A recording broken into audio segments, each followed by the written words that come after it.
This year, Holy Week falls in a time of our history when the whole world is united in suffering. On a personal level, some of us may be mourning the death of family members, colleagues and friends caused by the scourge of the coronavirus COVID-19. All of us feel under its threat and are trying to adjust our lives accordingly. Perhaps it is appropriate then that on this Good Friday, more than any other, we think about and contemplate the suffering and death of Jesus on the cross. It is at times like these that we are living through now that Christians have looked to the crucifixion of Jesus and in prayer shared their pain and anguish with his pain and anguish, hoping in this way to understand, if possible, what suffering is all about. In their accounts of the suffering and death of Jesus, the Gospel writers, Matthew, Mark, Luke and John together, recorded some 7 sayings Jesus was heard to make whilst hanging on the cross. Today I invite you to listen to those words, and as we hear them, try to comprehend the thoughts that went through the mind of Jesus as he struggled to come to terms with his own suffering and death. Hopefully, in doing so, we might begin to understand and come to terms with our own sadness and fear. We begin by considering the first of these sayings, or words as we call them, recorded by the Gospel writer Luke.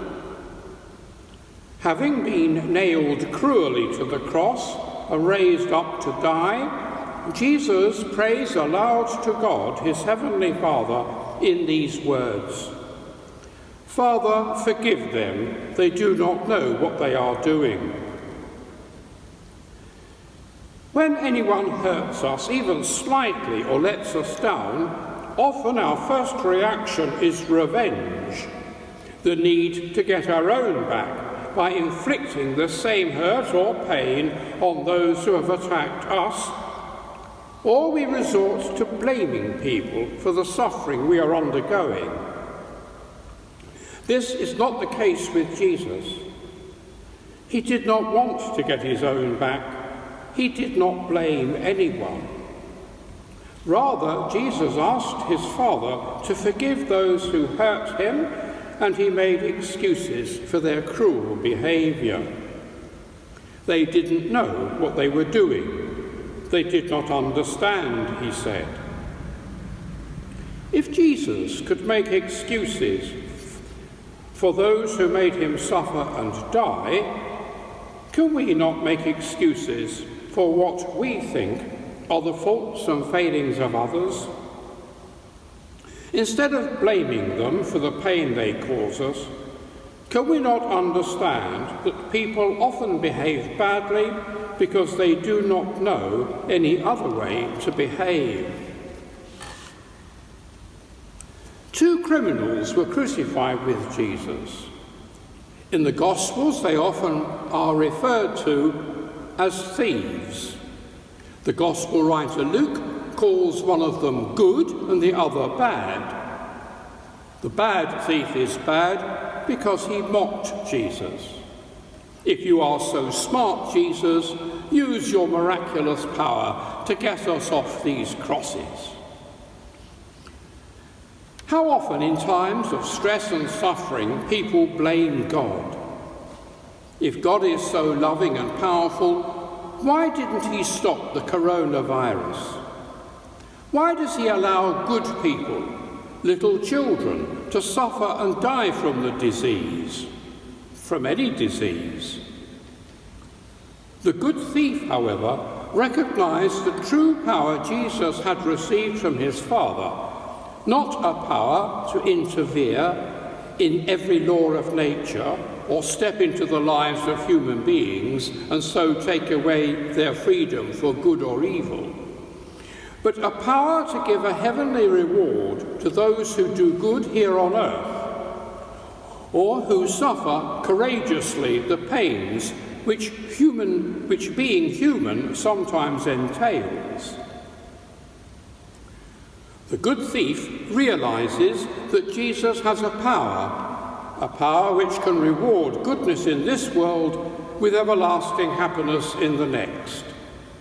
And so he asks Jesus to remember him when he, Jesus, finally enters his true kingdom and home.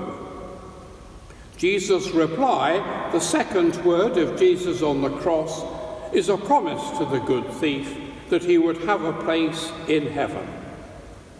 Indeed, I promise you, said Jesus, today you will be with me in paradise. The point is that our true home, which God has destined for us in heaven, is in heaven, not here on earth, and our sojourn in this world is but a pilgrimage towards that paradise which God has prepared for us. For the moment, we need to trust God and ask him to keep us in mind as we journey towards him. Where are our friends when bad times befall us? Who are those who help us when we need help? We might also ask, where were Jesus' friends in his hour of need as he hung upon the cross?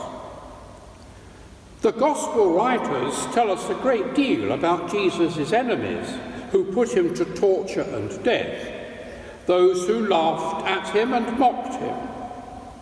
But where were those 12 men Jesus had befriended, taught and encouraged, his apostles, his special friends? As far as we know, they had run away, and who could blame them? Fear drove them away. But there were some people who knew Jesus and who were not frightened to show themselves as his friends in his hour of need. At the foot of the cross, John the Evangelist tells us, stood, not surprisingly, Mary, his heartbroken mother.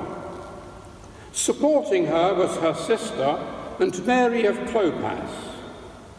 Mary of Magdala, a loyal friend of Jesus, was also there to offer consolation to him in his agony.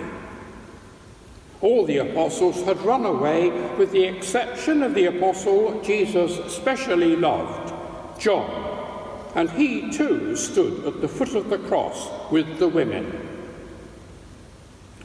In his dying moments, Jesus thought of others. Looking at his mother, he spoke his third words from the cross. He indicated the presence of John to her and said, "Woman, this is your son." Then he looked at John and, indicating to him his mother, said, "This is your mother." Was this just a personal arrangement that Jesus was setting up for their mutual benefit after he had left the world? A sort of last will and testament for them both? Or was he commending not just John, but you, me, and all the world to the care of his mother? And in asking Mary, his mother, to take John and love him as her son, was he also asking her to have a mother's love for each one of us today?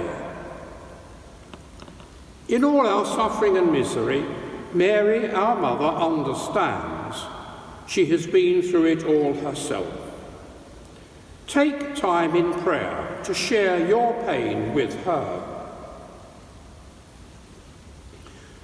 The fourth word of Jesus from the cross is another prayer to his Father. He cries out, my God, why have you forsaken me?" This sounds like a cry of despair. It would seem that Jesus is chiding his Father for letting him down and allowing him to die in ignominy on the cross. But strangely, it is at this point that Jesus shows the strength and depth of his love for his Father. From a human point of view, Jesus' mission, like his life, seemed to be coming to a painful and humiliating end. It seemed that he had failed, and failed miserably. Jesus was tempted to admit that all he had said and done in his Father's name had been in fact a waste of time, a foolishness, and a failure. On the other hand, had it all been true, and had he been faithful to God in carrying out God's will for mankind, even though mankind chose to reject all he had said and done by crucifying him to death? As he approached the end of his life, Jesus had to make an act of faith, an act of love, that everything he had said and done on the earth had been right, true, good, and in accordance with the will of his Father. Tempted to doubt, he now had to let his life go with deep trust in his Father. The cry, my God, why have you forsaken me?" is the opening line of Psalm 22. The psalm is a prayer of one who suffers like Jesus, but a prayer of one who never doubts the power of God, a God who can be trusted to vindicate the just and good human being, and who ensures that after the suffering comes glory. Jesus did not doubt, but trusted to the end. In all my afflictions, great and small, do I trust in my God? In his fifth word from the cross, Jesus expresses a very human need. "I am thirsty," he says.